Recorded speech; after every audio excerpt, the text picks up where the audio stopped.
May kasabihan na ang mga guro ang nagsisilbing pangalawang magulang. Dahil bukod sa pagtuturo sa mga bata, sila rin ang gumagabay at dumidisiplina sa mga ito. Ngunit paano kung ang guro na inaasahan mong gagabay sa anak mo ang siya ring sisira sa mga pangarap niya? Katulad ni Jefferson, isang 9 taong gulang na bata na nakaranas ng pangmamalupit mula sa isang taong dapat ay magsilbing pangalawang magulang sa paaralan. Ito rin ang magbibigay ng silakbo sa galit ng isang ina para lang ipagtanggol ang kanyang anak. Gamit ang itim na kapangyarihan, mabibigyan nga ba ng katarungan ang nangyari kay Jefferson o magiging mitya lang ito ng panibagong gulo? Ma, wala pa po akong colored paper. May pinapagawa sa amin si teacher eh. Naku naman Jefferson, bakit ngayon mo lang sinabi? Anong oras na? Sarado na ang tindahan. Kanina nasa palengke na tayo, hindi ka pa nagsabi. Para sana nakabili ka agad. Nakalimutan ko po eh. Ngayon ko lang naalala. Ngayon mo naalala kung kailan nakahiga na tayo at matutulog na. Bukas na lang yan, dadalhin ko na lang sa school ninyo. Sa susunod ha, kapag may kailangan kang bilhin, sabihin mo na ng maaga, hindi yung ganitong oras. Ay sige na, matulog ka na. Itinutok ni Kiana ang electric fan sa anak para hindi ito pawisan sa pagtulog. Mag-isang itinataguyod ni Kiana ang anak niya na ngayon ay nasa 3 baitang na ng pag-aaral. Matagal na silang naghiwalay ng ama ni Jefferson dahil sa pambababae nito. Minsan naman ay nagbibigay ng sustento ang ama ng bata pero hindi yon ang inaasahan ni Kiana dahil nagbebenta rin siya sa online at iyon ang bumubuhay sa kanilang mag-ina. Kinabukasan, maagang nagising si Kiana upang maghanda ng almusal at babaunin ng kanyang anak. Habang naliligo si Jefferson, sinimulan na niyang plantsahin ang uniforme nito. Mama, yung colored paper ko ah. Baka makalimutan mo po. 3 red, tapos 2 na blue. Wala na rin po akong glue. Oo, mamaya dadalhin ko na lang doon. Ibibigay ko rin naman ang pabangong order ni Teacher Lopez. Bakit naubos na ang glue mo? Di ba kabibili ko lang noong nakaraan? Malaki na yung binili ko ah. Si Joshua po kasi, sabi niya ilagay daw namin sa kamay namin para magbalat.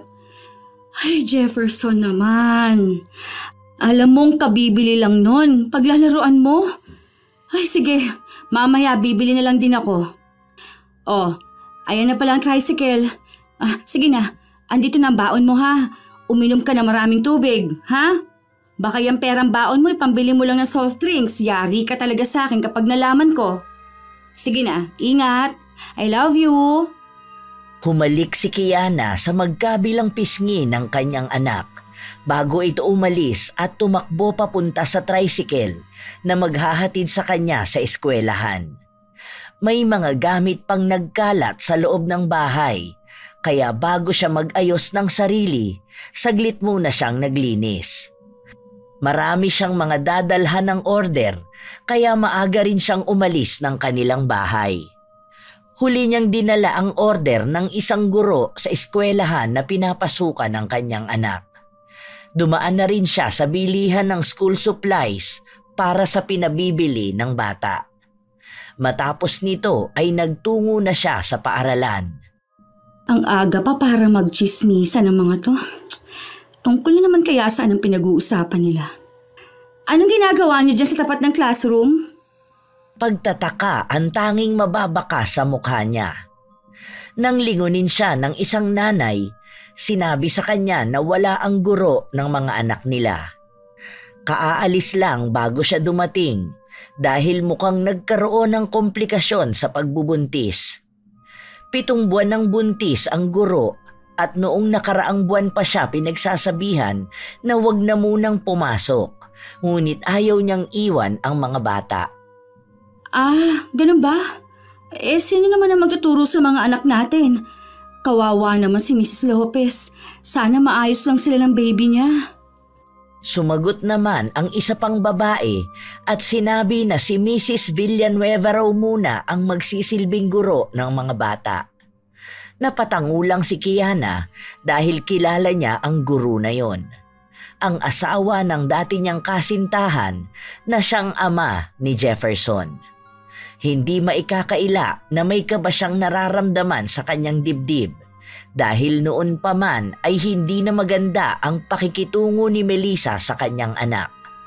Ngunit inisip na lang niyang marahil ay profesional naman ang babae para ihiwalay ang personal nilang issue. Mabilis lang din na lumipas ang mga araw. Normal na pamumuhay para sa mag-ina. Habang nasa paaralan si Jefferson, nagbabahay-bahay naman si Kiana para makakolekta ng mga order. Malapit naman ang sahod mo. Go ka na dyan. May dala pa akong brochure dito para sa silver jewelries. Diba, may girlfriend ka? Meron ditong couple ring o kaya bilhan mo siya ng kwintas. Teka, ito, tingnan mo. Bagong design lang to. Heart na may heartbeat sa gitna. Tingnan mo, diba? Ang ganda. Kapag binigay mo yan sa kanya, panigurado kung kikiligin yun. Paminsan-minsan, ipakita mo naman na kahit matagal ng relasyon ninyo, nililigawan mo pa rin siya. Sige, pwede yan ng 2 gives kung tingin mo nabibigatan ka. Kinsenas katapusan ng bayad. Napakamot na lang sa ulo ang binata, ngunit magaling pagdating sa bentahan si Kiana, kaya napapayag niya ang lalaki na kunin na ang iniaalok sa kanya. 2 ang kinuha ng binata, 1 kwintas at singsing. May iba ring mga kapitbahay na tinatawag siya kapag nasasalubong siya sa daan para lang magtanong ng iba pa niyang ibinebenta. Lahat na yata ay pinasok na ni Kiana, maging ang paglalako ng mga ulam. Ang iba ay pautang, ang iba naman ay direktang bayad. May kahirapan ang ganitong gawain, pero para sa kanya ay mainam ito kaysa sa umasa lang siya na may magbibigay sa kanila. Hindi man palaging malakas ang benta, ang mahalaga ay hindi siya nawawala ng kita. Kaya malaking pasasalamat pa rin dahil kahit na paano ay naitatawid nila ang araw-araw. Nang kinahapunan, mukhang nahuli ng uwi ang kanyang anak dahil hindi naman ganong oras ang uwian nila. Ngunit hindi na niya naitanong dahil abala siya sa paghihiwalay ng mga damit na lalaban niya. Oh, dumating ka na pala. Sige na, magbihis ka na doon para maisama ko na yan sa lalaban ko. Ilabas mo yung uniform mo, ha? Kapag tapos mo dyan, magmerienda ka na doon sa kusina. Bumili ako ng turon. Oh, bakit ganyan ang mukha mo? Ayos ka lang ba? Teka, may masakit ba sa'yo? Parang namang pagod na pagod ka. Wala po, ma. Inaantok lang po ako. Sige po, magbibihis na po ako. Hindi tumingin ng diretso sa mga mata niya ang kanyang anak.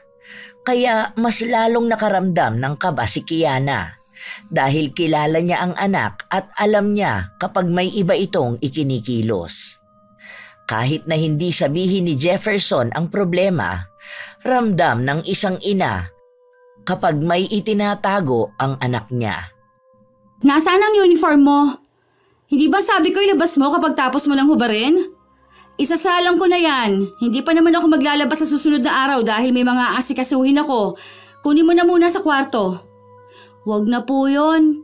Sira na po yung uniform ko. Paanong nasira? Ikabibili ko lang yan nung pasok ka na. Anong ginawa mo? Nasaan ba? Pati nga. Pahirapan pang hinanap ni Kiana ang hinubad ng anak. Yun pala ay itinago ng bata sa ilalim ng kama. Kung sakali man na may punit yun, ipatatahi sa kanya ng anak. Pero mukhang may kakaiba sa uniforme niya. Kaya may takot na nararamdaman ng bata para ipakita sa ina. Bakit ang laki naman ng punit ng uniform mo?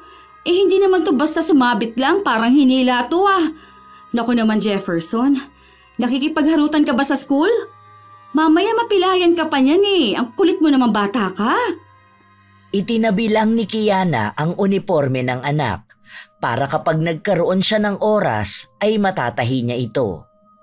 Kinaumagahan, bago pumasok si Jefferson, tinanong ulit ni Kiana kung may nararamdaman ba ang anak.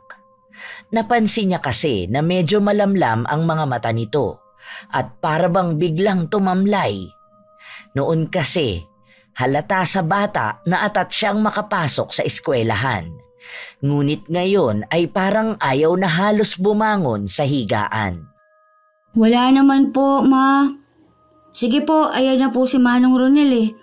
Bye po, Ma. I love you. Humalik sa pisngi ang anak bago ito tamad na naglakad palabas ng bahay at sumakay sa tricycle. Napahawak pa sa dibdib si Kiana dahil parang may kung ano siyang nararamdaman na hindi niya maipaliwanag. Pupunta nga ako sa school nila mamaya. Hindi talaga maganda ang kutob ko eh. Baka may nangyayari sa bata na yun eh at ayaw lang sabihin sa akin. Buong araw na hindi mapakali si Kiana kaya hindi siya masyadong nakapaglibot para mag-alok ng mga paninda niya. Nang makarating siya sa paaralan, nakita niya ang ibang mga nanay na naghihintay sa mga anak nilang umuwi. Tahimik lang si Kiana na nakaupo habang naghihintay. Nakuha lang ang atensyon niya nang magsalita ang isang nanay na nakaupo lang malapit sa kanya. Napansin niya na may pinapanood ang mga yon sa cellphone na mukhang nakakainis. Dahil base sa kanilang mga reaksyon, hindi sila natutuwa sa nakikita. Gusto na sanang isawalang bahala ni Kiana ang nangyayari, pero pati siya ay curious sa kung ano yun. Ano yan? Bakit ganyan ang mga reaksyon ng mga mukha ninyo? Ipinakita sa kanya ang pinapanood nila at ikinuwento na nasa balita raw yon kagabi. Isang bata raw na binugbog ng guro at kamuntikan ng mamatay. Nung una raw ay itinatanggi ng guro ang nangyari. Pero may lumabas na CCTV footage kung saan kitang-kita kung paano sinaktan ang bata. Nagkaroon pa ng samot-saring opinyon ang mga nanay at sinabi nila na kung mangyayari man yon sa anak nila, maghahalo ang balat sa tinalupan. Kahit daw sila ang makulong, mapapatay nila ang guro na gagawa nun sa mga anak nila. Tahimik lang si Kiana habang nakikinig. Nang mag-uwian na, nagsimula ng maglabasan ang mga bata. Ngunit hindi pa rin lumalabas ang kanyang anak. Kaya sinilip niya ito sa loob. Mag-isa lang na nagwawali si Jefferson habang nakatayo sa gilid ang guro at nakapamewang pa. Ma'am? Bakit naman si Jefferson lang ang naglilinis sa classroom? Noong nakaraan lang nagkaroon kami ng meeting eh. Hindi naman siya cleaner ngayon. Every Monday dapat yan, kasama 4 niyang kaklase. Humarap si Melissa sa gawi kung saan siya nakatayo. Ang bata naman ay nagpapatuloy lang sa paglilinis at pansin ni Kiana na sobrang dumi ng uniforme ng anak. Ang kulay puting damit noong pumasok siya ay nagmistulang kulay abo na ngayon. Parang ginawang basahan. Kinu-question mo ba ang pagdidisiplina ko sa anak mo? Bakit yun naman didisiplinahin ang anak ko? Meron ba siyang nagawa? Marami. Masyadong matigas ang ulo ng anak mo. Hindi marunong makinig sa teacher. Halatang hindi nagagabayan ng tama ng magulang eh. Lalo na ng ina. Paano? Pariwara ang nanay. Kaya anong aasahan mo sa anak? Mukha namang hindi yung anak ko may problema rito eh. Mukhang ikaw ata, ma'am. At sa kanya mo lang sinisisi.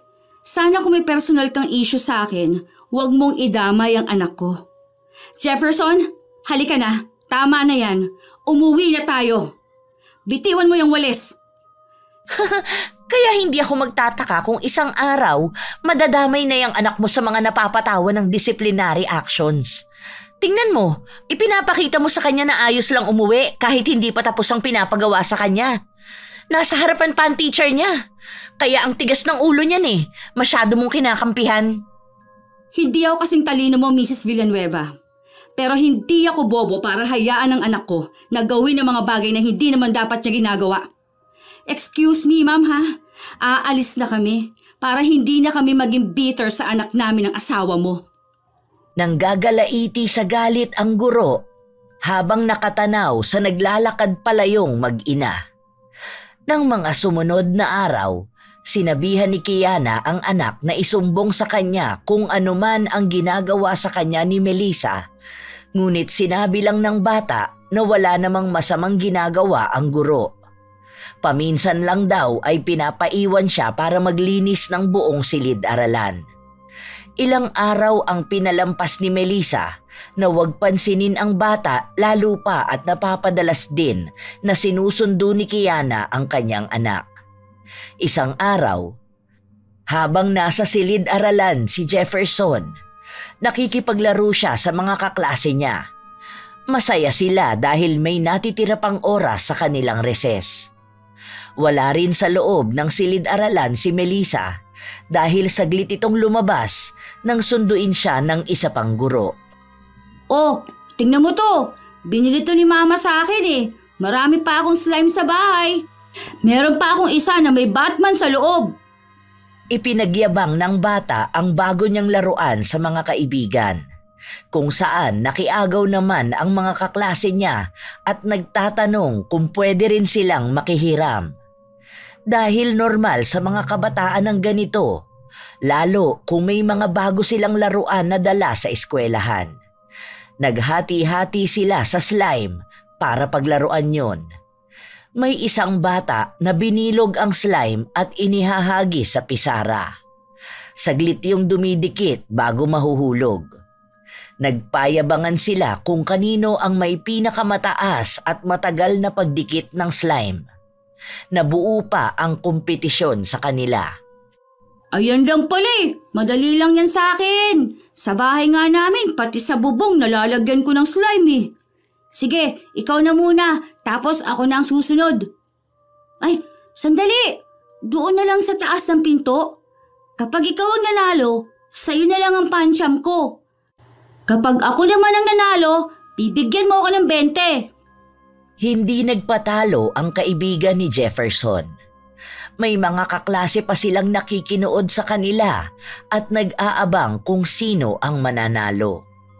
Unang bumato ang kaibigan ni Jefferson at sakto lang ito sa itaas ng pinto.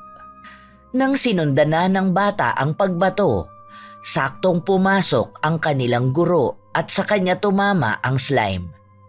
Dumikit ito sa kanyang buhok. Nang makita ng lahat ang nangyari, napasigaw sila dahil alam na nila ang magiging karampatang parusa. Takot ang tanging mababakas sa mga bata dahil kilala na nila ang guro. Wala itong sinasanto kapag nagalit. Kaya nga siya may malaking pamalo sa lamesa para lagi siyang handa sa sino mang bata na magiging pasaway sa klase. Walang ya! Sinong bumato nito? Ayan na! Dumikit na sa buhok ko! Ang hirap pa naman tanggalin ito! Buwisi talaga! Napasiksik sa kanilang kinauupuan ang mga bata habang nagwawala ang kanilang guro. Wala sa kanila ang gustong magsalita at umamin. Hindi rin naman nila maituro si Jefferson dahil nakita naman nilang hindi sinasadya ng kaklase ang nangyari. Walang magsasalita sa inyo? Sino nagbato nito sa akin? Ganon. Ayaw niyong umamin. Sige, pumila kayo dyan at ihanda mga kamay ninyo. Pipit-pitin ko yan isa-isa. Sorry po, teacher. Ako po yun. Hindi ko po sinasadya. Hindi ko naman po alam na papasok na kayo. Sorry po. Ikaw talagang bata ka? Buwisit ka talaga kahit na kailan eh.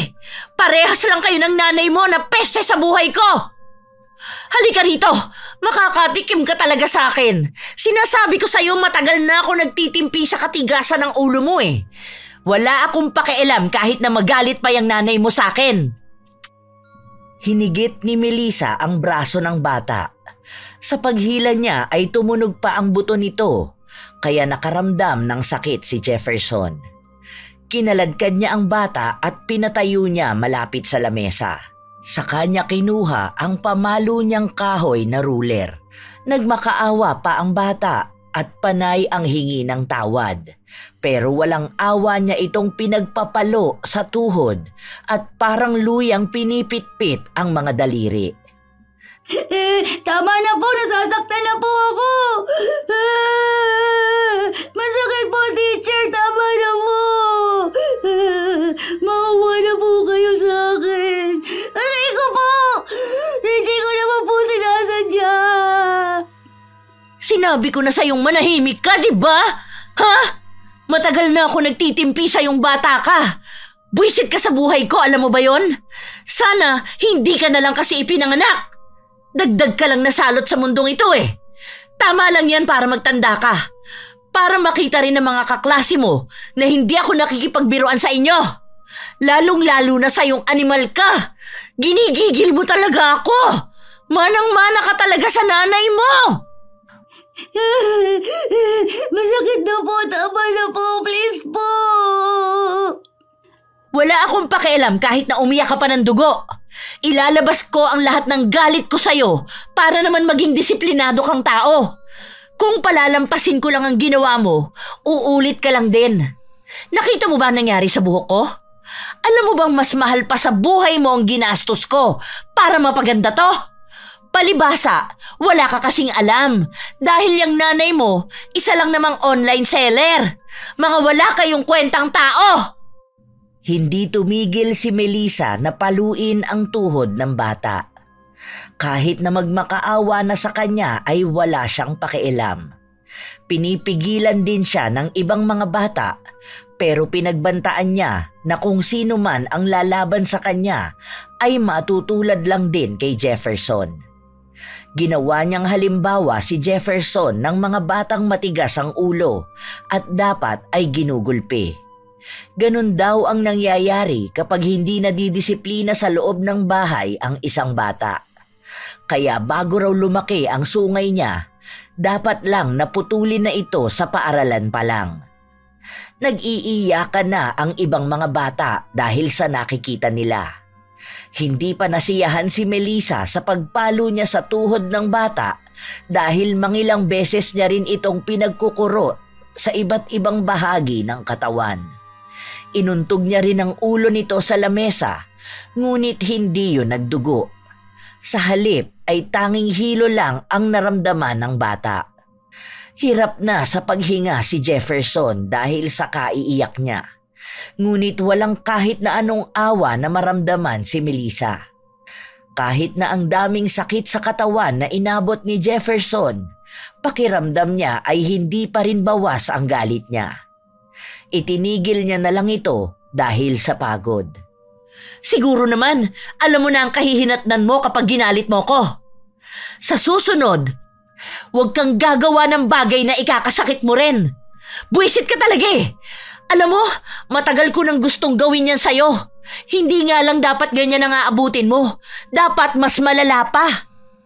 Ano pa bang iniiyak mo dyan? Baka kulang pa ang sakit na ibinibigay ko sa'yo. Manahimik ka na dyan. Ayoko makarinig ng pag-iyak mo. Isa! Sinabi ng manahimik ka na eh. Masakit po ang ulo ko. At talagang sumasagot ka pa? Naiirita lang ako lalo sa pag-iyak mo. Mariin na tinakpan ni Melissa ang bibig ng bata at ang kuko niya ay bumaon sa pisngi nito. Dahilan upang lalong maiyak si Jefferson. Maraming masakit sa katawan niya pero hindi niya ito masabi dahil baka mas lalo lang magalit ang kanyang guro. May maliit din na bukol sa kanyang ulo at kapag nahahawakan yon ay nakakaramdam siya ng hilo. Mabigat sa dibdib ang paghikbi niya. Para bang may nakabara sa puso niya dahil sa pagpupumilit na tumigil sa pag-iyak. Wag na wag mong ipagsasabi to kahit na kanino ha? Dahil makakatikim ka sa akin. Sinasabi ko sa'yo, hindi lang ito ang kaya kong gawin. At kung magsasabi ka man sa nanay mo, sinisigurado ko na pati siya madadamay sa galit ko. Hindi niyo ako kaya, tandaan mo yan. Bakas ang panggigigil sa mukha ni Melissa habang sinasabi niya ang mga salita na ito. Noon pa man ay kumukulo na ang dugo niya kay Jefferson. Lalo na at tunay na anak ito ng asawa niya. Sa katunayan ay siya ang dahilan kung bakit naghiwalay ang mga magulang ng bata. Sinabi niya noon na buntis siya at kailangan siyang panagutan ng lalaki. Dahil kung hindi niya yun gagawin, ay ipapapatay ang buong pamilya niya. Sa takot ng tatay ng bata, iniwan niya ang tunay na pamilya para lang magpakasal kay Melissa. Pero sa huli, kahit na ilang taon na silang nagsasama, hindi sila nabiyayaan ng kahit isang anak. Sa edad niya, malabo na rin na makabuo sila. Nang mag-uwian na, pinaiwan ni Melissa ang bata at kinausap ito.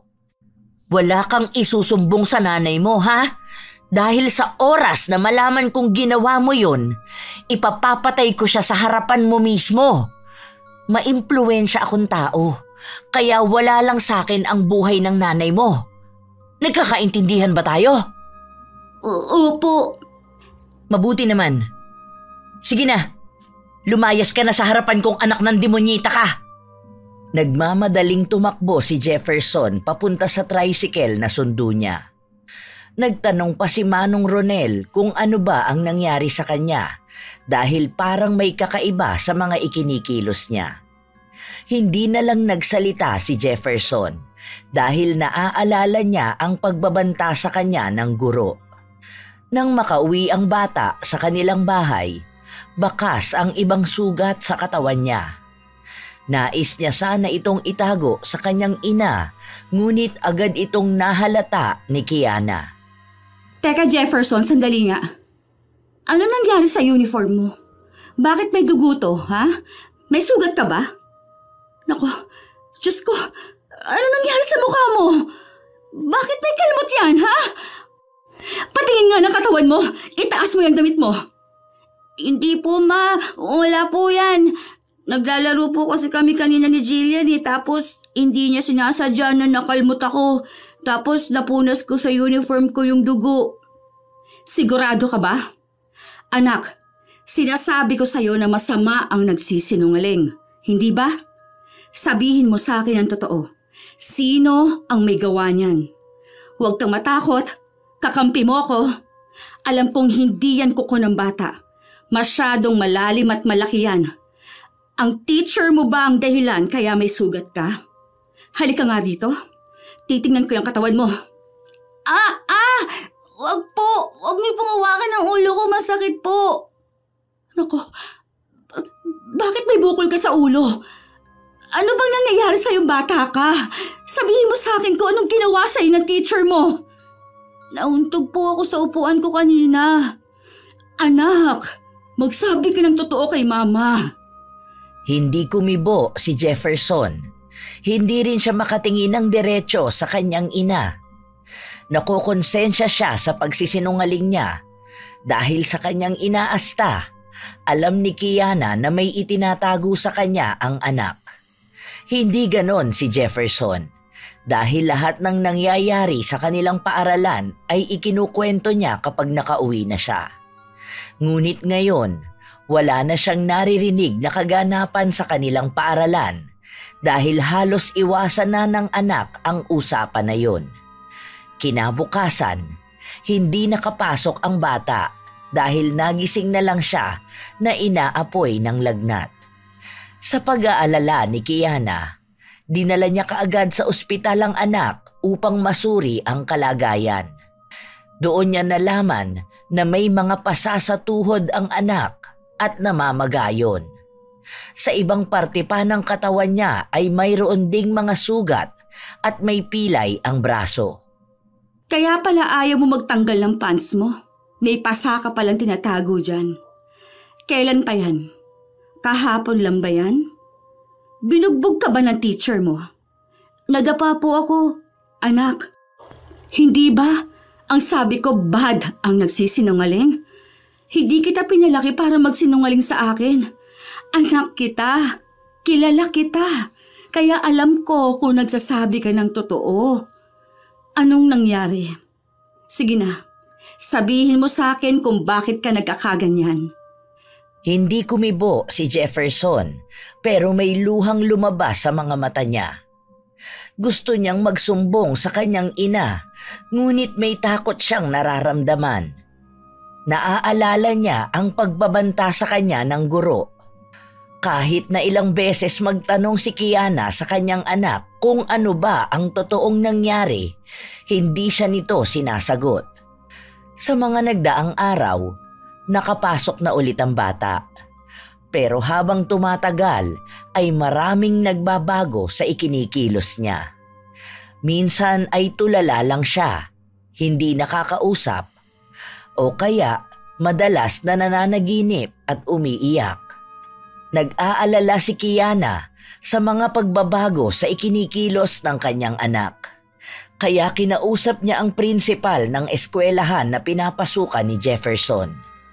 Gusto niyang idulog ang nangyari sa bata. Kahit po itanong nyo sa mga naging teacher ni Jefferson, alam nila na hindi ganyan ang anak ko. Bibo siya at active sa school. Hindi ko alam kung bakit nung isang araw umuwi siya na may pasa. May bali pa ang braso niya, kaya pinahilot ko pa eh. Ilang araw siyang hindi nakapasok dahil nilagnat. Sana naman matutukan ninyo ang reklamo ko at kung pwede sanang pakilipat ng teacher ang anak ko. Malakas ang pakiramdam ko na may kinalaman si Melissa sa nangyayari sa kanya. Pakiramdam ni Kiana ay nagsasalita siya sa hangin at walang nakikinig sa kanya. Dahil nakatingin lang ng blanko ang prinsipal. Sinabi sa kanya na tututukan nila ang anak niya para masigurado na walang masamang nangyayari sa bata. Ipinagtanggol pa ng prinsipal si Melissa at sinabi na isang disenteng guro yun at siya lang ang tanging nagreklamo ukol sa pagiging mapanakit nito. Sinabi pa na sana daw ay huwag niyang idamay ang personal nilang away dahil maaari siyang makasira sa propesyon ng guro. May inis na nararamdaman si Kiana, ngunit wala naman siyang magawa. Umalis siya para puntahan ang anak. Habang nagbabantay siya sa labas, nakausap niya ang isa pang nanay. Binanggit sa kanya ang sinabi ng anak nito tungkol sa nangyari kay Jefferson. Sinabi raw sa kanya ng kanyang anak na pinagpapalo ng kanilang guro ang tuhod ni Jefferson matapos na hindi sinasadyang malagyan ng slime ang buhok nito. Takot na takot daw ang anak niya kaya minsan ay ayaw na nitong pumasok. Yun din ang dahilan kaya ang dalawa nilang kaklase ay inilipat ng paaralan. Walang hiya talagang babaeng yan. Talagang sinaktan niya ang anak ko. Sinasabi ko sa kanya, hindi ako papayag na ganun-ganun lang yon. Ramdam ang init ng galit ni Kiana. Hindi na siya makakapagtimpi at nais na sugurin si Melissa. Ngunit inaalala niya ang mga bata na nasa loob ng silid-aralan. Matyaga siyang naghintay hanggang sa makalabas na lahat ng bata. Sa kanya sinugod ang guro. Hinamon niya pa si Melissa na silang dalawa na lang ang magtuos. Huwag niya lang kakantiin ang kanyang anak. Ano bang mga binibintang mo sa akin? May nakapagsabi sa akin ng pananakit mo kay Jefferson. Ikaw ang dahilan kaya may mga pasa siyang ganun sa katawan. Alam mo kung galit ka sa akin, halika, magsabunutan tayo ngayon. Kahit magpatayan pa tayo, huwag ang anak ko! Ha! Ang hilig mo kasing makinig sa mga sabi-sabi. Wala kang ebidensya. Baka gusto mong kasuhan kita sa mga maling bintang mo sa akin. Ito, huling beses kong sasabihin sa'yo. Wala akong ginagawa sa anak mo. Kung sa tingin mo, mali ang pagdidisiplina ko sa kanya, sige, magpalit tayo ng posisyon. Ikaw ang magturo dito. Oo nga pala. Anong ituturo mo sa kanila? Kung paano maging online seller? Hindi ka naman kasi nakapag-aral maging teacher. Kaya anong alam mo sa trabaho ko? Oo na, matalino ka na sana. Kaso bagsak yung pag-uugali mo. Anong akala mo? Hindi makakarating sa akin ang ginawa mo sa anak ko? Sinasabi ko sa babaeng baog, sa susunod na saktan mo ang anak ko, malilintikan ka sa akin. Pasensyahan tayo.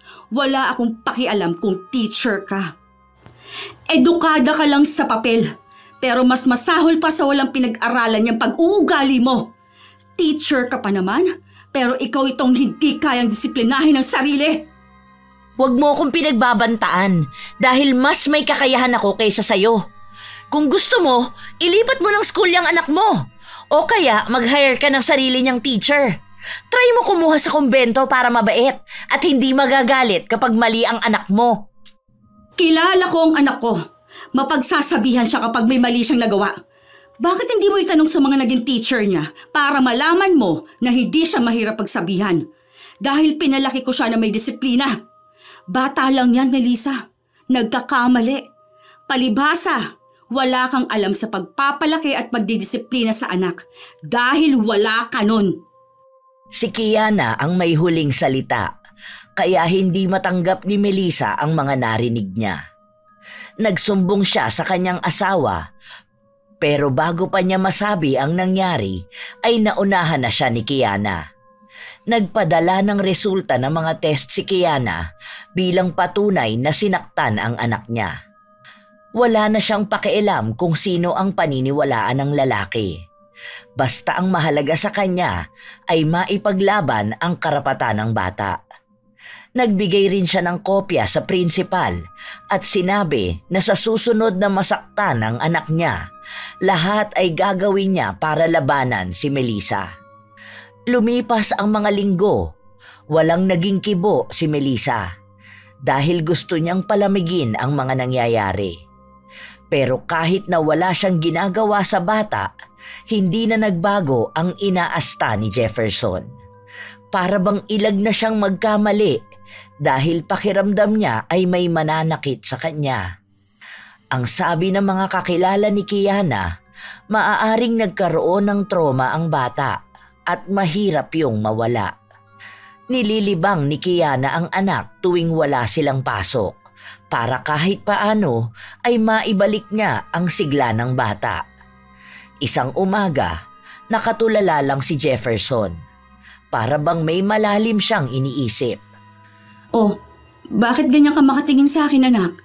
May dumi ba si mama sa mukha? Mama, pwede po bang wag na akong pumasok sa school? Ha? Bakit? Ano nangyari? Sinasaktan ka na naman ba ng teacher mo? Halika, susugurin ko yan. Hindi po, wag po. Ayoko na po mag-aral. Ano nangyari? Sabihin mo kay mama ang dahilan. Malambing na hinawakan ni Kiana ang kamay ng anak para iparamdam na ligtas siyang sabihin ang anumang nararamdaman niya. Ngunit nakatingin lang ang bata sa kanyang mukha at ilang sandali pa ay umiyak na ito. Ikinuwento niya ang nangyari noong isang araw. Pinagalitan daw siya ng kanilang guro at pinalabas siya para tumayo sa ilalim ng arawan. Parusa daw yon sa kanya dahil hindi siya nakasagot sa itinanong sa kanya. At ang sabi niya pa ay bobo naman daw siya, kaya bakit pa siya papasok sa paaralan? Palagi raw sinasabi sa kanya ng guro ang mga salita na yon. Huwag na raw siyang magsayang ng oras sa pagpasok sa paaralan dahil wala rin namang mangyayari sa mga pangarap niya kung mananatili lang ding walang laman ang utak niya. Hindi totoo ang mga sinasabi niya sa'yo. Bata ka pa at lahat ng bagay ay kaya mo matutunan. Kaya ka nga pumapasok sa school para matuto at mabigyan palalo ng magandang laman ang utak mo. Hindi ka bobo dahil walang taong bobo. Hayaan mo, gagawa ng paraan si mama para sa ganyang problema. Basta palagi mo lang iisipin ang mga pangarap mo. Paano ka magiging piloto kung hindi ka papasok sa school? Pero kasi bobo nga po ako. Shhh! Huwag mong pakinggan yon. Hinatid ni Kiana ang anak upang magpunta sa principal at magreklamo. Pero wala siyang napala dahil ang mga nirereklamo niya ay isa lang daw pagdidisiplina sa bata. Wala naman daw masama sa ganoong gawain dahil noong kapanahunan daw niya ay mas malala pa ang ginagawa ng kanilang mga guro. Bakit daw masyadong sensitibo ang mga magulang sa pagpapangaral ng guro sa kanilang mga anak? Parang wala na silang kalayaan na bigyan ng tamang leksyon ang mga bata. Hindi naman po yata makatarungan ang katwiran nyo. Kung alam nyo lang ang nararamdaman ng anak ko, maiintindihan ninyo ako. Bata pa yan. Ilang taon pa lang ba yan para makaranas ng physical at mental abuse? Huwag ninyong ikatwiran ang panahon ninyo sa panahon ngayon. Alam nyong marami na tayong batas ngayon. Kung pagdidisiplina lang sa bata, wala akong problema doon. Pero sana, maayos na pagdidisiplina ang gawin ninyo, hindi yung nagkakaroon ng malaking impact sa bata para mawala ng gana sa pag-aaral. Anong gusto ninyong disiplina ang gawin ng teacher niya sa kanila, ha? Dapat ba naghihingalo na ang bata para lang masabi niyang disiplinado na sila? Maraming paraan para bigyan ng leksyon ng mga bata kapag nagkakamali. Sana hindi yan maranasan ng anak ninyo. Dahil para na ring binuli ang anak ko ng taong mas matanda ang utak kaysa sa kanya. At sana, huwag niyang sabihin na bobo ang batang tinuturuan niya. Kaya nga namin ipinasok sa school ang anak namin para matuto. Kailan pa naging parte ng pagdidisiplina ang mag-discourage ng bata sa pangarap niya at ipangalanda ka namang siya? Sige nga, para kayong hindi dumaan sa pagkabata para magsalita ng ganyan. Nagalit ang prinsipal dahil sa katwiran ni Kiana. Pinapalabas pa siya ng opisina at sinabihang bastos at walang modo. Baka raw atakihin siya sa puso dahil sa pangmamaliit niya sa ginagawang sakripisyo ng mga guro para sa mga anak nila. Bago umalis si Kiana, may huling salita pa siyang sinabi. Malaki ang respeto ko sa mga guro. Hindi ibig sabihin na nagrereklamo ako sa isa. Dinadamay ko na ang lahat ng sakripisyo at paghihirap na ginagawa ng mga guro. May mga matitino at nagbibigay ng dedikasyon sa propesyon nila. Pero hindi mo maiiwasan na may katulad ni Melissa na hindi alam ang pagiging edukada at may katulad mong mas pinapanigan ng mali. Pasensya na po ma'am ha, kung nasasaktan kayo at ayaw tumanggap ng katotohanan. Umalis ng opisina si Kiana. Sa mga sumunod na araw, nagdoble kayod siya para makaipon ng pera. Gusto niyang ilipat ng paaralan ang kanyang anak sa susunod na pasukan. Halos lahat ng pagkakakitaan ay pinasok na niya. Wala naman kasi siyang mga magulang na tutulong sa kanya. Ang mga kapatid niya ay hindi naman mayaman para matulungan siya. Sa paglipas ng mga araw, pinapatatag ni Kiana ang loob ng kanyang anak at ipinangako na kahit anong mangyari ay poprotektahan niya ito. Ngunit hindi niya inaasahan na darating ang isang balita na gigimbal sa kanya. Habang nangongolekta ng order si Kiana, isang kakilala ang nagmamadaling tumakbo palapit sa kanya at sinabi na isinugod nila sa ospital si Jefferson. Kahit na nanginginig ang buong katawan, napatakbo si Kiana papunta sa kinalalagyan ng anak. Dok, kumusta na po ang kalagayan ng anak ko? Nanghihina ang tuhod ni Kiana, ngunit nagpakatatag siya dahil hindi siya maaaring maging mahina. Sinabi ng doktor na inoobserbahan pa nila ang kalagayan ng bata, lalo na at sa ulo ang naging tama niya. Ang ibang parte ng katawan ni Jefferson ay may mga sugat din. Nagkaroon din ng pagdurugo sa kanyang baga dahil sa lakas ng hampas na tumama sa kanyang likuran. Please, Dok. Huwag po kayong titigil hanggat hindi gumagaling ang anak ko. Nagmamakaawa po ako sa inyo. Iligtas niyo po ang anak ko. Isang bangungot ang nangyari kay Jefferson. Hindi inakala ni Kiana na mararanasan ng anak niya ang ganoong pangyayari sa napakamurang edad. Kinabukasan, sa galit niya ay sinugod niya sa paaralan si Melissa. Ngunit sa halip na tulungan siya ng prinsipal, pinagalitan siya at sinabing kumalma muna siya at idaan sa tamang proseso ang lahat. Tingin mo ba kakalma ako, ha? Alam mo ba ang nangyari sa anak ko? Nag-aagaw buhay siya ngayon dahil sa kagagawa ng walang hiyang teacher niya. Kinawawa niyang anak ko. Pwede ba huwag ka rito gumawa ng iskandalo? Tingnan mo, ang daming nakatingin sa atin. May mga bata pa sa loob ng classroom. Natatakot sila sa'yo. Masyado kang eskandalosa. Wala akong pakialam kahit mag-iskandalo ko rito. Magkamatayan na tayo rito. Walang hiya ka. Walang kasalanan ng anak ko. Bakit gano'n ang ginawa mo sa kanya? Binugbog mo siya. Pinag-uuntog mo ang ulo niya. Anong akala mo sa anak ko, ha? Walang pakiramdam. Paano mo natatawag ang sarili mo na teacher kung ganyan ka makitungo sa mga bata? Hindi mo pa alam ang tunay na nangyari. Kaya huwag kang magtanga-tangahan para sumugod ka rito. Sana inalam mo muna ang side ko. Punyeta! Anong side ang aalamin ko, ha? Hindi pa ba klaro ang nangyari sa anak ko?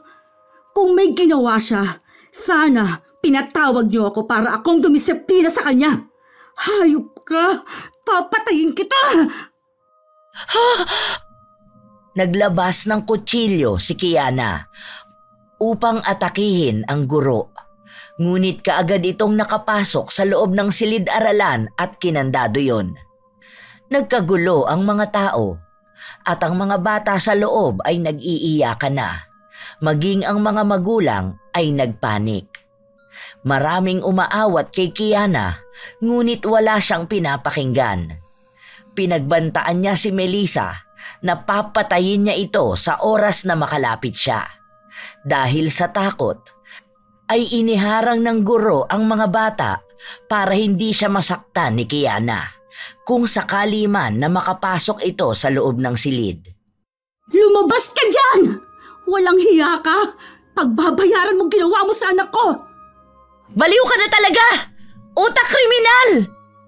Ilang sandali pa ay dumating ang mga pulis para dakpin si Kiana.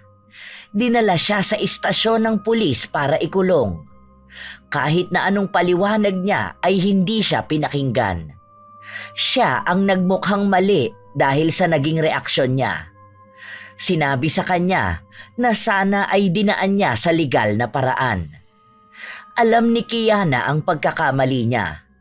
Pero bilang isang ina na nais ipaglaban ang anak, hindi na niya kayang isipin pa kung ano ang tama at ano ang mali. Dahil handa siyang mamatay at makapatay para sa anak. Hindi siya pinalabas ng kulungan kahit na nakiusap siya na walang magbabantay sa kanyang anak. Nagsampa na ng kaso si Melissa dahil sa pagbabanta ni Kiana sa buhay nito. Ano? Mukhang mabubulok ka na sa kulungan ah. Hayaan mo, makakarating naman sa'yo ang balita kung kailan ibuburo lang anak mo. Hayaan mo, makikiramay na lang kami at hihingian ko siya ng abuloy sa buong school. Siguro naman palalabasin ka nila rito kapag ililibing na siya. Ang tanga mo kasi. Akala mo naman kung sino kang matapang. Hayop ka talaga! Ikaw pang may lakas ng loob na magsalita niyan sa akin, ha? Sinasabi ko sa'yo, makakaganti rin ako sa ginawa mo sa anak ko. Maghintay ka lang. Ay, kaso hindi na ako makakapaghintay pa. Kasi baka hindi ka na makalabas pa dyan. Itutuloy ko kasi ang kaso ko sa'yo. Napayukom ng kamao si Kiana habang naririnig niya ang pagtawa ni Melissa. Hindi siya makapaniwala na ang babaeng may kasalanan at ng maltrato sa anak niya ang mas matapang nakasuhan siya. Samantalang siya ang dahilan kung bakit nasa bingit ng kamatayan ang bata. May dumalaw na isang nanay kay Kiana at doon siya nakiusap na kung pwede ay tawagan ang bunso niyang kapatid para magbantay kay Jefferson. Tinulungan naman siya nito. Ang iba pang mga kakilala at suki niya sa mga binebenta niya ay nag-alok din ng tulong sa kanya. Malaki ang pasasalamat niya sa mga yon, ngunit alam niyang mahihirapan pa rin sila. Dahil may mga proseso pa silang gagawin para lang makapagsampa ng kaso kay Melissa. Hating gabi na at tulog na ang iba niyang kasama sa selda. Ngunit tahimik na umiiyak si Kiana sa isang gilid. Hindi siya mapakali kakaisip sa kanyang anak. Ilang sandali pa ay umupo ang isang babae na kasama niya at tinanong kung bakit ba siya iyak ng iyak. Naghahalo ang galit at sakit sa puso ko. Umiiyak ako sa maraming paraan. Galit na galit ako sa ginawa niya sa anak ko at siya pang matapang ngayon. Anak kong muntika na mamatay sa mga kamay niya, pero ako pa ngayon na nabaliktad na masama. Hindi ko alam kung may hustisya ba o kung para kanino lang ba dapat ang batas. Hindi ko na alam. Hinaplos lang ng babae ang likuran niya. Hindi ito nagsalita. Nakikinig lang ang matandang babae sa mga kwento niya. Mula sa kung paano ba nagsimula ang galit sa kanya ni Melissa hanggang sa kung ano na ang ginawa nito sa kanyang anak. Pasensya na po kayo, Manang. Masyado na po akong maraming nasabi. Sana po, nagpahinga na lang kayo. Sinabi ng matandang babae sa kanya na walang problema sa paglalabas niya ng mga hinaing niya. Naiintindihan niya si Kiana bilang isa rin siyang ina na kayang gawin ang lahat para sa anak. Lumapit pa sa kanya lalo ang babae at sinabi na kaya niyang tulungan si Kiana na makaganti. Ngunit walang ibang dapat na makaalam sa gagawin nila. Noong una, ang akala ni Kiana ay may kakilala sa labas ang matandang babae na maaaring makaganti sa kanya. Ngunit sinabi ng matanda na hindi sapat na tapusin lang ng isang beses ang buhay ni Melissa. Dapat daw ay iparana sa kanya ang araw-araw na kamatayan para madama niya ng pangmatagalan ang sakit. Ano pong ibig niyang sabihin na itim na kapangyarihan? Barang po ba? May kakilala po kayo na marunong mambarang? Inamin ng babae na siya mismo ay marunong nun. Hindi na niya kailangan ng kahit na anong kagamitan sa pangbabarang dahil sa tagal na niyang ginagawa yon. Nakuha niya ang kalakasan para mapasunod ang itim na kapangyarihan sa pamamagitan lang ng tingin at ng hangin. Kaya niyo po bang gawin yon para sa akin? Gusto kong pagsisihan niya ang ginawa niya sa anak ko. Hindi ako papayag na magiging malaya lang siya matapos niyang parusahan at saktan ng gano'n ang anak ko. Tinanong sa kanya ng matanda kung ano ang buong pangalan ng babaeng babarangin nila. Kaya sinabi yon ni Kiana. Hindi niya alam kung paano gagawin ng matanda ang pambabarang kung nasa loob siya ng kulungan.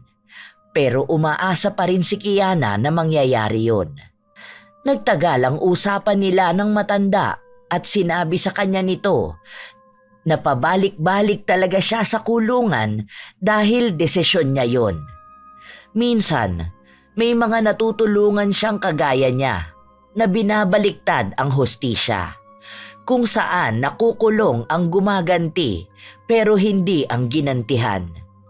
Gumagawa raw siya ng paraan para makabalik sa kulungan, kaya ngayon, oras naman ni Kiana na makaganti sa pamamagitan ng isang bagay na hindi kayang baliktarin ni Numan. Kinabukasan, nagpakita na naman si Melissa sa kanya para makita at pagtawanan. Hindi na kumibo pa si Kiana. Nagbigay lang siya ng senyales sa matanda na yon ang babae na nais niyang barangin. Bakit ba pabalik-balik ka rito? Ano bang gusto mong patunayan sa akin? Na hanggang ngayon, iisa ka pa ring talunan. Na sa huli, hindi mo pa rin matutumbasan ang kaya kong gawin. Noon pa lang talaga ilusyonada ka na? Hindi pa tayo tapos, Melissa. Dahil nagsisimula pa lang tayo. Maghanda ka lang para malaman natin kung sino ba ang panalo. Hinampas ni Melissa ang rehas, ngunit nakakalokong pagtawa lang ang tanging maririnig mula kay Kiana. Sa araw din na yon, pinalabas si Kiana dahil binayaran ng asawa ni Melissa ang piyansa sa kanya. Kita mo na? Pati ang asawa mo, hindi ka kinakampihan. Umirap si Kiana at matapang na umalis sa harapan ni Melissa. Galit na galit naman ang babae sa kanyang asawa dahil pinahiya siya nito sa pagkampi niya kay Kiana. Pero sinabi ng lalaki na ginagawa niya yon para sa kanyang anak. Hindi pwedeng wala si Kiana sa tabi ng anak nila.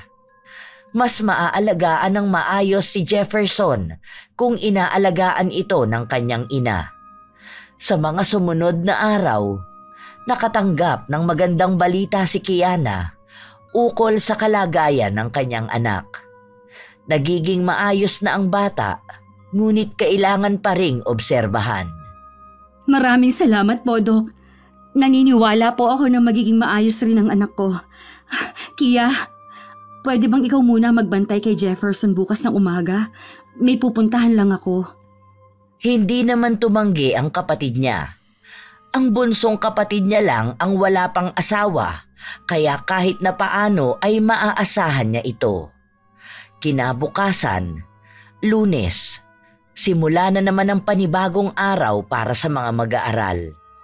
Pasimpleng nagpunta si Kiana sa paaralan dahil alam niyang maaaring pinagbawalan na siyang magpunta roon, pero gusto niyang malaman kung totoo ba na umepekto ang barang na ginawa ng matandang babae. Bakit parang wala namang nangyayari sa kanya? Maayos pa siya? Paalis na sana si Kiana nang marinig niya ang pagsigaw ni Melissa. Agad niyang nilingon ang babae. Nagkaroon din ng kaguluhan sa loob ng silid dahil takot na takot ang mga kabataan sa kanilang nakikita. May lumalabas na pulang antik sa mata, ilong at tenga ni Melissa. Napapasigaw siya sa sakit dahil kinakagat din siya nito. Agad nilang isinugod sa ospital ang babae. Sa ospital kung saan naroon din si Jefferson. Mukhang umiepekto na sa kanyang pambabarang. Ganun pala ang ibig sabihin ni Manang. Mas higit na masarap sa pakiramdam na makita ang isang taong may malaking atraso sa'yo na pinaghihirapang bayaran ng pagkakamali niyang nagawa. Nagsisimula pa lang ang lahat. Bumalik ng ospital si Kiana, kung saan nagkasalubong sila ng dati niyang asawa. Nagmamadali ito para puntahan si Melissa. Wala naman siyang naging kibo, para bang wala siyang alam sa nangyayari. Naging mas madali sa kanya na makakalap ng balita dahil nasa iisang lugar lang sila. Dinalaw niya rin ito para makita kung ano ang nangyayari sa kanya. Ano ba itong nangyayari sa akin? Saan nanggagaling ang mga langgam na to? Baka kasi nilalanggam ng nabubulok mong kaluluwa. Anong ginagawa mo rito? Lumayas ka rito! Wala ka namang naitutulong sa akin! Kahit naman may maitulong ako sa'yo, wala naman akong gagawin eh. Kasi deserve mo yan. Dahil sa ginawa mo sa anak ko. Hayaan mo, hindi naman siya ganun kalala. Pero ayan, tingnan mo. May lumalabas sa ilong mo na antik. Ang sakit! Lintik naman! Saan ba ito nanggagaling? Kung saan-saan na sila lumalabas at parang hindi nauubos. Ang sakit pa nilang mga gat. Ano ba naman to? Anong tinatawa-tawa mo dyan? Mukha bang may nakakatuwa sa nangyayari sa akin? Ha? Ikaw, demonyo ka talaga eh. Masaya ka sa paghihirap ng iba. Teka, hindi ba ikaw rin naman? Bakit ayaw mo nang ginagawa sa'yo ang ginagawa mo sa iba? Grabe ka naman. Gusto mo yatang ikaw lang ang nakakaagrabyado ng tao? Lumayas ka nga rito! Labas! Puntahan mo yung anak mo! Siya ang asikasuhin mo, wag ako! Aasikasuhin ko naman talaga siya. Pero gusto ko ring makita ang paghihirap mong hayop ka. Nagsisigaw si Melissa para makuha ang atensyon ng asawa niya. Sinumbong niya si Kiana na maaaring may masamang gawin sa kanya, ngunit malayo ang distansya nilang dalawa. I-keep mo na yung asawa mo. Kawawa naman kasi kung may ibang lalaki pa yung makakasama dahil wala nang mas dedemonyo sa kanya. Hindi ko yan sasaktan dahil sapat na sa aking makitang paunti-unti siyang nasasaktan. Bye! Malawak ang ngiti sa labi ni Kiana habang palabas ng kwarto. Simula noon, hindi na siya muli pang nakasagap ng balita kay Melissa. Ang huli niyang alam ay walang nakitang lunas ang mga doktor sa nangyayari sa kanya. Kahit ang dahilan kung bakit may mga antik na lumalabas sa kanyang mata, ilong at tenga. Wala silang makitang kakaiba. Sa paglipas ng mga linggo, naging maayos ang kalagayan ni Jefferson. Nakauwi na sila ng bahay pero kinailangan muna niyang huminto sa pag-aaral para magpagaling ng tuluyan. Hindi na inungkat ni Kiana ang katanungan kung anong nangyari dahil ayaw niyang ipaalala sa kanyang anak ang masalimuot na nangyari sa kanya. Mama, alam mo po, may sinabi sa akin si Juliana. Di ba nagpunta siya dito kanina? Naglaro kami. Oh, ano naman ang sinabi niya? Tungkol po kay teacher. Kasi raw po, iba na raw nagtuturo sa kanila. Hindi na raw po siya pumapasok kasi daw nilalanggam siya. Ano pong ibig sabihin nun? Ang ibig sabihin nun ay karma, anak. Hayaan mo na yun.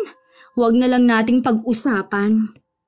Kinabukasan, sinadya ni Kiana na puntahan ang bahay ni na Melissa dahil kailangan niya ring makausap ang tatay ng kanyang anak.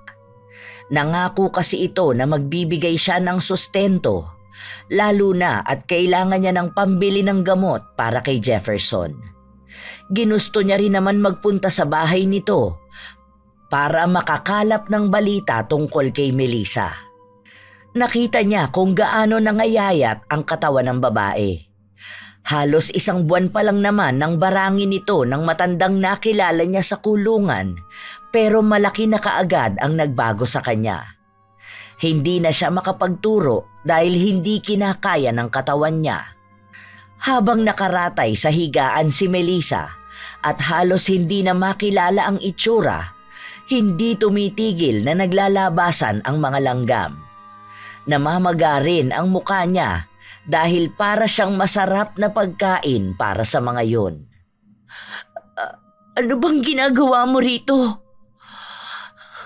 Yung asawa mo ang nagpapunta sa akin, kaya huwag kang mag-alala. Wala akong balak sa'yo. Gusto lang kita makita. Grabe, no? Nasaan na yung matapang na babae? Yung malakas na teacher na nambugbog sa anak ko? Ayan na ba siya ngayon? Halos butot balat na lang?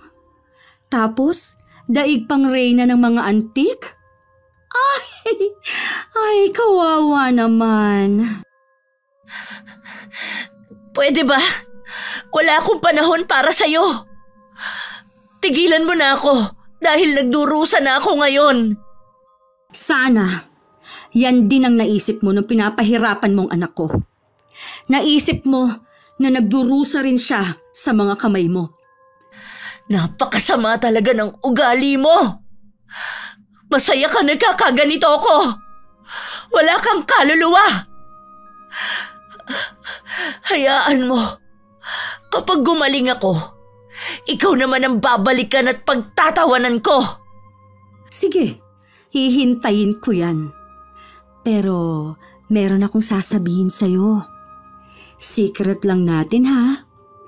Alam mo ba na ang sarap makitang kinakarma ka? Oops! Ang sama naman ng ugali ko. Mukhang nasapawan ko ang kademonyohan mo, ha? Hayop ka talaga! Malakas ang pakiramdam kong may kinalaman ka rito. Siguro, sinanla mo na ang kaluluwa mo sa demonyo. Huy, hindi ha. Hindi ko naman sinanla sa iyong kaluluwa ko. At talagang nagagawa mo pang maging pilosopo? Wala ka talagang utak! Boba! Lumayas ka sa pamamahay ko! Sa sobrang talino mo, pinapak na tuloy ng mga langgam ang utak mo. Talagang aalis na ako. Buo na ang araw ko sa mga nakikita ko. Hindi na naalis ang mapang-asar ng ngiti ni Kiana. Ngayon na nakikita niya ang kinahinatnan ng babaeng nang maltrato sa anak niya, iisa lang ang masasabi niya. Napakagaan sa pakiramdam na makaganti.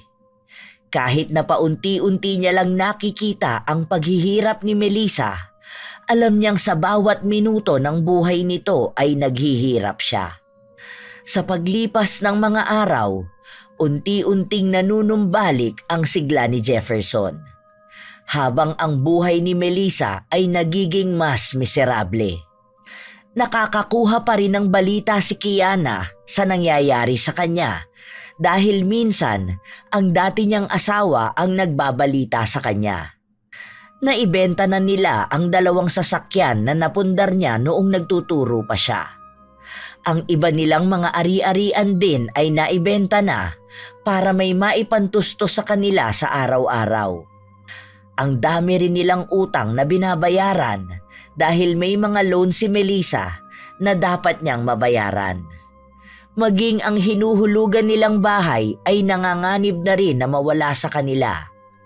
Isang araw, nagpunta ang tatay ng kanyang anak sa bahay nila para personal siyang makausap. Ako bang kakausapin mo o ang anak mo? Sinabi ng lalaki na siya ang nais na makausap nito at kung maaari lang daw sana ay huwag itong marinig ng bata. Anak, doon ka na lang muna sa loob ng kwarto mo. Sige na, kunin mo na lang muna yung tablet, maglaro ka. Sige po, Mama. Dito lang po ba kayo ni Papa mag-uusap? Oo, dahil may importante raw siyang sasabihin sa akin. Tumangulang ang bata bago siya tumakbo sa loob ng kwarto. Tungkol saan ang pag-uusapan natin at ayaw mo pang marinig ng anak natin? Ikinuwento ng lalaki ang tungkol sa kalagayan ni Melissa at nagpatingin na rin sila sa albularyo. 2 albularyo na ang nakausap nila at iisa lang ang sinasabi sa kanila. May bumabarang kay Melissa at malakas na puwersa yon. Dahil kaya ng mambabarang na isagawa ang ritual sa pamamagitan lang ng kanyang isipan. Kaya mahihirapan silang labanan yon hanggat hindi ang mismong mambabarang ang babawi. Iisa lang ang naisip nila na maaaring may motibo na mambarang. At akong iniisip mong may kakayahan na gawin yon sa kanya? Kung ako man ang gumawa nun, tama lang sa kanyang paghirapan ng kasalanan niya. Muntikan na ako mawala ng anak dahil lang sa kawalang hiyaan niya. Dinamay niya ang anak ko sa galit na hindi ko alam kung saan niya hinuhugot. Kaya kung sakali man na pinagawa ko yan sa kanya, at least ako may galit na pinaguhugutan. Nagmakaawa ang lalaki na bawiin na niya ang pambabarang dahil araw-araw na silang pinahihirapan sa mga nangyayari. Wala nang natira pa kay Melissa. Hindi na siya makapagtrabaho. Ang pinaghirapan nilang mga gamit ay ibinebenta na nila. Hindi na rin nila alam kung ano pa ang mga susunod na problemang darating sa kanila. Lumuhod na rin sa harapan ni Kiana ang dating kasintahan para lang sa kapatawaran, ngunit matigas ang puso niya. Ikaw ang humihingi ng tawad sa kasalanan niya? Samantalang siya, hindi alam ang pagkakamali niya? Tama na tong ginagawa mo. Huwag mong saluhin palagi ang pagkakamali niya. Hayaan mo siyang humingi ng tawad para sa sarili niya. Dahil walang magbabago kung babalik siya sa dati. Uulitin niya lang yun. Maaaring hindi sa anak ko, pero sa ibang bata na walang kakayahan na labanan siya. Paano kung may mapatay siya? Ha? At magmamayabang pa siya? Sa halip na tanggapin na mali niya? Pasensya ka na, pero hindi ako magpapatawad sa isang taong mataas ang tingin sa sarili. Hindi ko kaya. Nagtanong pa ang lalaki kung ano ba ang kailangan niyang gawin dahil maging siya ay nahihirapan ng alagaan ang asawa niya. Pagod na siya sa lahat dahil mas lumala pa ang kalagayan ni Melissa. Parang araw-araw pinaparanas kay Melissa ang walang hanggang kamatayan at sakit. Madalas siyang sumisigaw dahil bawat parte ng katawan niya ay nilalabasan ng mga pulang langgam. May maliliit at may malalaki. Tinatanong mo ko kung hindi pa ba malaking kabayaran ang mga nawala sa inyo? Ang mga material na bagay na yan ay kaya pang mabawi. Pero kung natuluyan ng anak ko, tingin mo ba magagawa pang maibalik yun? Oo, nagpapasalamat ako na maayos na siya. Pero hindi ibig sabihin nun na kaya ko na magpatawad. Kaya umalis ka na rito dahil hindi ko maibibigay ang hiling mo. Hayaan mo siyang pagdusahan araw-araw ang karma niya. Pinagtulakan ni Kiana ang dating kasintahan palabas ng bahay. Pinagsabihan niya ito na kung gusto na niyang putulin ang ugnayan nila ng kanyang anak dahil lang sa nangyayari kay Melissa ay malaya niyang gawin. Pero wag na wag niyang ipagpipilitan kay Kiana na patawarin ang asawa niya kung mismong si Melissa ang hindi tatanggap at magbabayad sa ginawa niya. Nang gabing yon, mulat ang mga mata ni Kiana. Nais niya matulog ngunit may kung anong bumabagabag sa kanyang isipan. Bakit ba kasi nagpunta pa rito? Hindi naman dapat ako nakukonsensya dahil ang taong may kasalanan nga hindi marunong makonsensya. Baka po kasi hindi naman talaga ganun kasama ang ugali nyo para magtanim ng galit. Gising ka ba? Akala ko natutulog ka na. Narinig ko po kayo ni Papa nag-uusap kanina. Hindi ba sinabi ko sa'yo na kapag usapang matatanda huwag kang makikialam? Nakikinig lang naman po eh. Hindi ko rin naman po naiintindihan yon. Pero sana po makapag-isip kayo ng maayos. Pero kung para po sa akin, gusto ko po matahimik na ang lahat. Mahigpit na yakap ang ibinahagi ng bata sa kanyang ina habang nakahiga sila. Kinaumagahan, iniisip pa rin ni Kiana ang mga nangyayari. Habang nagpapatuloy siya sa paglalako ng mga binebenta niya, bigla na lang pumasok sa utak niya ang sinabi ng kanyang anak. Binalikan siya sa bahay ng dating nobyo at laking gulat niya nang kasama nito si Melissa. Nasa wheelchair ito habang mas malaki ang ibinagsak ng katawan kaysa nung huli niya itong nakita.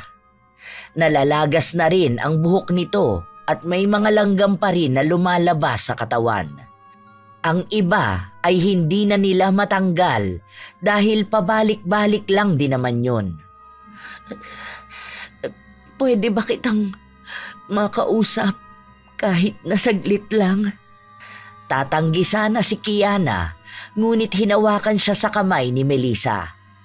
Hinawi niya rin pabalik ang kanyang kamay at pinagpagan ang langgam na kumapit sa kanya. Bakit ba dinala mo pa yan dito? Hindi ba sinabi ko na sa'yong hindi na magbabago pa ang desisyon ko? Hindi ako magpapatawad. Naiintindihan kita. Alam ko ang galit na nararamdaman mo. Alam kong mahirap na akong patawarin dahil sa nagawa kong pagkakamali. Pero gusto ko pa rin humingi ng tawad. Sana hindi pa huli ang lahat para maitama ko ang lahat ng pagkakamali ko. Parang awa mo na. Bigyan mo ko ng isa pang pagkakataon. Paano ako maniniwala na bigla kang bumait? Ano, nagpapanggap ka lang ba para kapag naging maayos ka na, saka mo naman ako babawian? Itigil mo na yan, utang na loob. Dahil alam kong sagad sa buto ang kasamaan mo. Kapag nabawi mo ng lahat, babalik ka lang sa kasamaan mo. Kaya umalis ka na rito. Malika, hindi ako nagpapanggap na mabait. Ilang beses ko na itong pinag-isipan. Hindi ko pala kayang maging malakas palagi. Nagsasabi ako ng totoo at tunay ang paghingi ko ng tawad sa iyo. Hayaan mong bumawi ako. At gusto ko rin humingi ng tawad kay Jefferson. Hindi mo na kailangan makausap pa ang anak ko. Dahil alam kong magpapaawa ka lang sa kanya. Utang na loob, umalis na kayo! Hindi kita pipilitin na magpatawad ka agad. Pero sana lang magkaroon din ng puwang sa puso mo ang pagpapatawad. Sana, Kiana. Tumalikod si Kiana upang hindi na niya makausap pa ang mag-asawa. Wala na siyang balak pang makipaglokohan sa kanila. Hindi pa niya tanggap at hindi pa niya kaya ang pagpapatawad. Ilang araw ang lumipas, wala siyang nakuhang kahit na anong balita tungkol sa dalawa. Hindi na siya kinukulit ng asawa ni Melissa na mukhang sumuko na rin dahil sa ilang beses niyang pagtanggi. Ang akala ni Kiana ay magiging maayos na ang lahat. Ngunit habang tumatagal, para bang siya naman ang nagiging miserable ang buhay. Hindi sa forma ng sakit o kahirapan, ngunit sa damdamin. Gabi-gabi siyang binabagabag ng mga katanungan at araw-araw siyang hinahanapan ng kapatawaran. Bakit ba ganito ang nangyayari sa akin? Hindi naman akong may ginawang mali sa kanila pero bakit parang pati ako nadadamay? Naguguluhan na ako.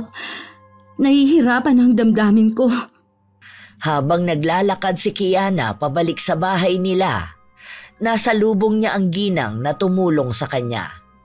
Inaya niya ito kung pwede ba silang mag-usap. Hindi naman siya tinanggihan ng matandang babae. Nakita ko na siya. At alam kong pinagdurusahan na talaga niyang nangyari sa kanya. Kitang-kita ng mga mata ko kung paano siya magdusa. Ang paghihirap ng katawan niya at ng buhay niya. Kung paano siya magmakaawa sa akin. Rinig ko ang bawat sigaw niya. Tinanong ng ginang kung masaya ba siya sa mga nakikita niya. Sinagot ito ni Kiana at sinabi na oo, sobrang saya niya. Ngunit sa boses niya ay bakas ang katotohanan. Muli siyang tinanong ng matanda kung ano ba talaga ang laman ng puso niya. Hindi ko maintindihan. Naaawa ako at gusto kong maniwala na magbabago siya. Pero kapag nawala na ang barang sa kanya, baka ako naman ang balikan niya. Hindi ko alam ang gagawin ko. Ako ba ang may kakayahan na bawiin sa kanya ang barang? Sinagot ng matanda na hindi na niya mababawi ang barang. Kahit napatawarin niya si Melissa, naroon pa rin sa katawan ng babae ang sumpa. Maaaring matitigil ito ng pansamantala, ngunit palagi pa rin siyang babalikan ng mga sakit na yon. Ipinaliwanag ng matanda na bitbit na ng mga tao ang barang sa katawan nila. Kahit na anong gawin nila, hindi na yon maaalis pa. Maaaring mamuhay sila ng normal, ngunit babalik at babalik sa kanila ang karamdaman na yon. Ang ibig lang ipahiwatig ng matanda ay sa oras na bumalik ang gawaing ipinangako niyang ititigil na, babalik din sa kanya ang barang na pansamantalang inalis. Magiging mas malala na ang kalalabasan. Doon ay nalinawan ang kaisipan ni Kiana. Tinanong siya ng matanda kung ano ang magiging desisyon niya. Gusto ko nang matigil ang umuusig sa akin araw-araw. Gusto ko ng bagong buhay para sa amin ng anak ko. Gusto kong magpatawad para lang sa ikatatahimik ng buhay namin. Sa mga sumunod na araw, kahit na paano ay naging magaan na ang pakiramdam ni Kiana. Siya ang kusang nagpunta sa bahay ni na Melissa para makausap ang babae. Walang nagbabago sa kalagayan niya. Nakahiga lang siya sa kama habang ang mga langgam ay parami ng parami.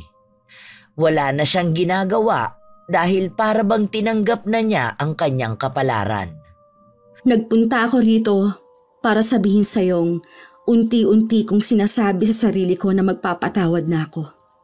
Pero hindi ibig sabihin na hahayaan lang kita sa ginawa mo sa anak ko. Para masigurado kung wala ka ng ibang bata pang masasaktan, itutuloy ko ang kaso.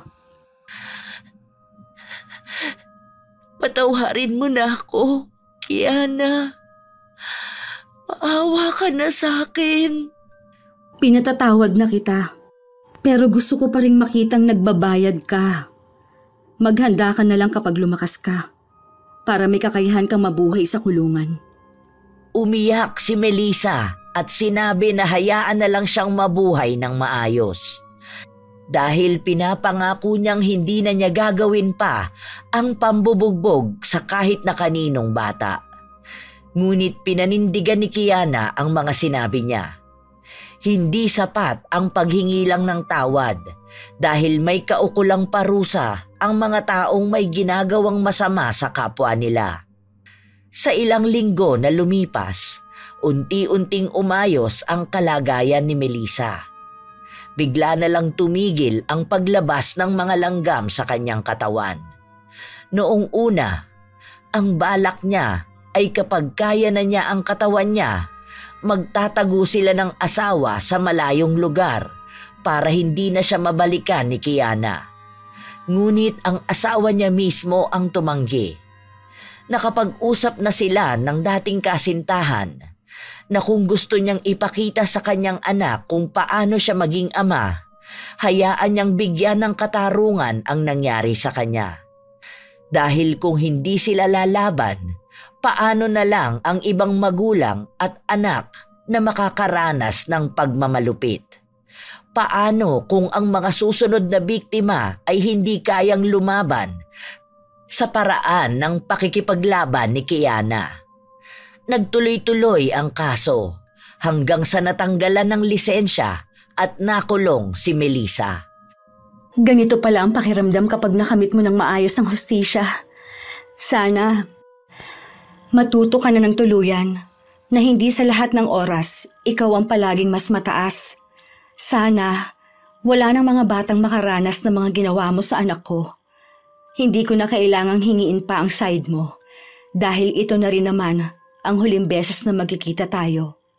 Hindi pa man nakakapagsalita si Melissa ay umalis na si Kiana. Yun lang ang hinihintay niyang makita.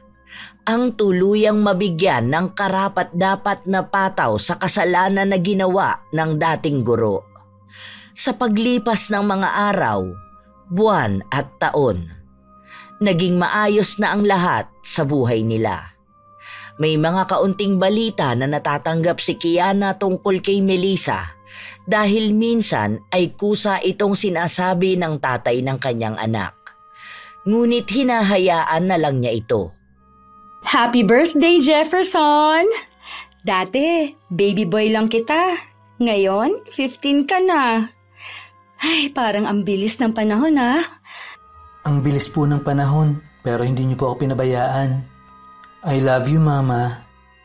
Ay, sus! Ang lambing pa rin ng baby ko, ha? Sa susunod niyan, iba nang lalambingin mo. Si Mama naman, nang aasar pa. Malawak ang ngiti ni Kiana habang nakatingin sa kanyang anak. Ang daming nangyari sa mga nakaraang taon at ngayon pa lang bumabawi ang pagkakataon na maging mas maayos ang lahat sa kanila.